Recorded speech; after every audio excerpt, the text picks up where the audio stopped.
Ciao Juventini of the world, my name is Giuseppe, welcome back on the channel. Little backstage story and question before starting to deep dive in today's video. If you want to know, every single morning when I wake up, when I open my eyes, the first thing I'm doing is asking myself, Beppe, when recording the video, what can you do to avoid being repetitive one and by consequence boring? Because every single day, Todibo is closer, Koopmeiners this, Koopmeiners that. It is repetitive, it's boring if you have no really big updates about these names. But we Juventini were totally used to it. And you remember the summer of Locatelli. Locatelli, one step closer, one dinner closer, one meeting closer, or the story of Weah. One signing in the beginning of July and then it was over with Mercato. Do you remember? So we know what to do. We know how to speak about our beloved Juventus. And that's what I'm doing every single morning. Opening the articles, reading, linking what is the news, what is interesting to share with Juventini. And that's where I'm saying, Beppe, stop. Because from having the risk to be repetitive and boring, the risk is now that you are actually spreading too much information, sharing too much information, that the videos are a bit too long. So let me know if you love the fact that I put a lot of information in these morning videos, and also if you love that they are quite long, 18-20 minutes. Let me know in the comment section, and don't forget, put a maximum of like for the amazing work that you are doing here with the fantastic community. Don't forget to subscribe. We are missing 3 to reach 32,100, and then we go to the next one, that is 40,000 here on the channel. Amazing, crazy, incredible. We start with Adrien Rabiot. Goodbye. This morning he remembered himself that he still had an Instagram account. Jokes aside, this morning he decided on the 31st of July to say goodbye to the Juventini of the world. Goodbye to Juventus. He said that after 5 years to Juve, 5 years living in Torino, it's time to say goodbye and also say thank you. Thank you to everyone, to the management, to the staff, the players that played with him, but also to the supporters that always showed affection. Thank you for everything, Juventus. Goodbye and good luck are the words of Adrien Rabiot. Was there a moment where I doubted Adrien to say goodbye? No, but of course I was asking myself, when will he do it? And also I'm really curious to see what will be his next journey. Will he stay in Italy? Milan, that is interested in the player. Will he go to Manchester United? Will he go to Galatasaray? I'm interested, of course, until a certain point, because I want to focus on Juve. On Juve. So not only now we can say that Juventus closed the chapter Adrien Rabiot, but also Cavallo Pazzo decided to close that chapter, and we have an end of a story. No, we go to the past. 24 years ago, in the year 2000, we start with the birthday of Antonio Conte, ex-player of Juve, ex-coach of Juve, ex-captain of Juve, that was there 24 years ago in Perugia. Today is his birthday, and it's really strange. Sometimes today birthday and yesterday big news about Perugia Juventus. What is Perugia Juventus? Especially for the youngest one.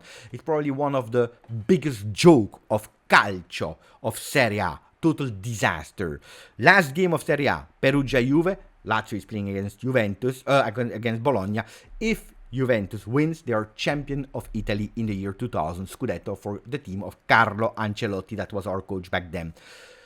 In the entire, because it's the month of May, in the entire Italy, there is sun. People are sweating because it's hot, except of one place, Perugia, where you see il diluvio. It's raining.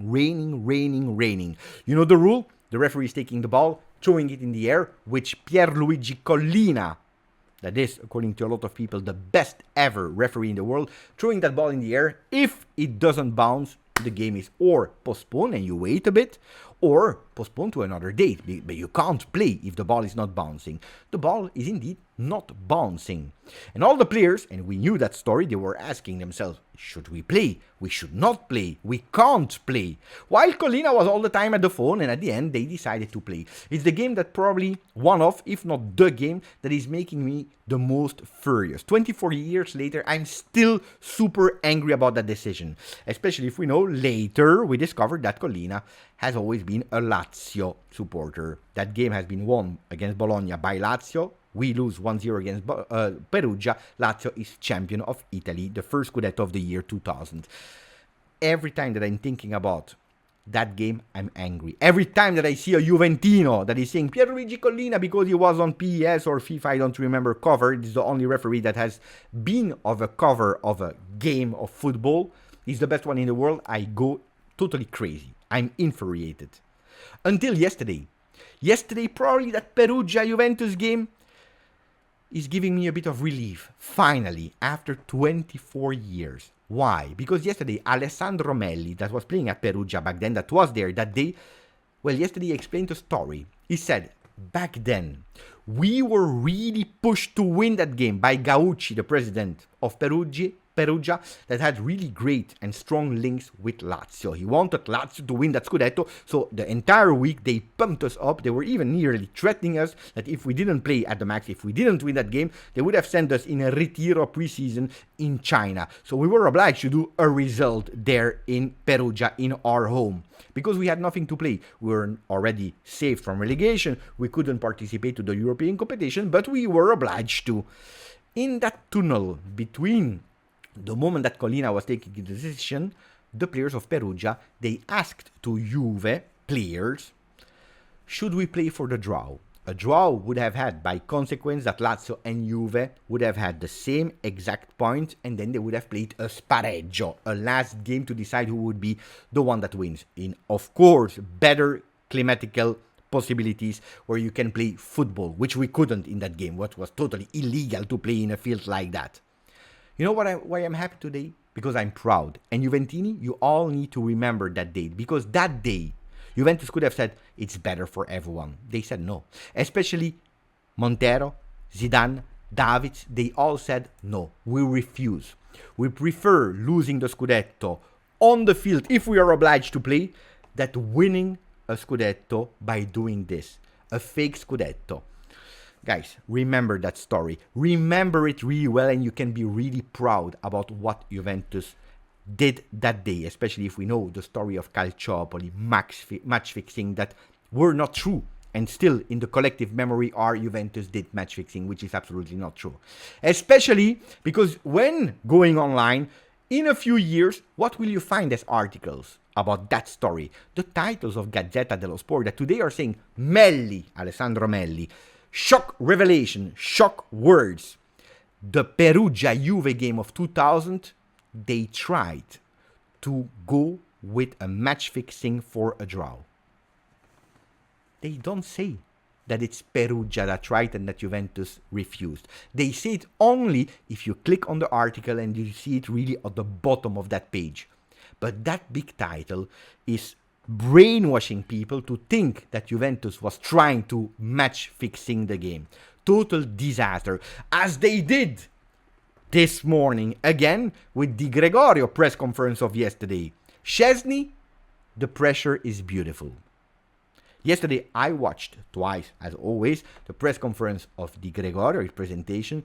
The name of Szczesny has never been mentioned. There is no beautiful pressure between Di Gregorio and Szczesny because they never spoke about it, or at least this has never been mentioned by any journalist or by Di Gregorio himself. A total disaster. It's not true. What did he say, Di Gregorio? By the way, let me know what you think about that Perugia disaster. I really want to know. And I want all of you, when you speak with Interisti, with other people that are accusing you from match fixing, give them that one. We'll go to that second part of the video in a second, but yesterday, press conference of Di Gregorio, that said, I spoke with Giuntoli at the end of the season. I gave him my word that I would join Juve, and I kept my word. Beautiful. Started from the bottom. I made mistakes. I learned a lot thanks to work and consistency, and I'm extremely proud to be here. I want to write history. I want to leave something in this club, like a lot of huge goalkeepers did in the history of Juventus. Yes, it's true. Physically, I'm a bit similar to Angelo Peruzzi, Mike Tyson, fantastic goalkeeper. And then he also spoke about the idols. We know that story with Handanovic, where he said yesterday Buffon has always been a big idol, but also Handanovic for his style. So he was a bit mild on that. I think that it's a story that will continue to pursue him for the remaining parts of his Juve career. But what was the most intriguing part, not the most important, but the most intriguing part, that yesterday he has been presented not with the shirt, as we usually do, you know, the new shirt, and then you're turning the shirt, you're showing the number. 29 in his case. That is the number that he played with against Nuremberg and that you can see on the site online. But he was presented with the ball of the center of the project. We know that story, that beautiful narrative. But on the other side, is it also because they don't want to push too much his number 29 because he's waiting for or the 1 to be available or the number 16 to be available? You know, 1 from Szczesny, 16 from Weston McKennie. That is the favorite number of Di Gregorio. Let me know how you did interpret the fact that we showed him with the ball next to Giuntoli instead of with the shirt. Sponsor, because that's also one of the possible reasons why we didn't show the new shirt. Because there is an acceleration on the sponsor that could be really revealed in a few days, or at least we will try to do everything to have a sponsor on our shirt against Como, first match day of Serie A on the 19th of August. Do we know the name yet? No, we don't know, but we have some details. Apparently it will not be a really long multi-year agreement as we did with Jeep, as we had some contacts with Saudi Arabia, Qatar, Middle East, that were going for 6-year deals. Juventus could possibly go for a 2 years deal only. And not even that crazy amount. Not even. Quite far actually by what Juventus people are waiting for, 35-40 million euro. Because apparently we could go for an agreement with a sponsor for 2 years. And the amount would be 20-25 million euro per year. Which is really, really far from what we were all expecting. But there is a but, a big but. The possibility of having an extremely strong, huge sponsor, that strong that it would put so many benefits on Juve, on the short term, that in the future you can or renegotiate with the same, or going for another one that is able to give you even more money. So it could be a strategy of Juve to say, short term, we put ourselves, our name, in risk with a lower offer, but we are sure that we will have much more in the future. What is the sponsor? We don't know. Extremely confidential, but it's true that deduction skills are still important. I try to understand, okay, we refused Middle East. There are a lot of contacts with USA. We already work with a lot of content creators. Do you remember that Chiesa documentary on Amazon Prime? Do you remember?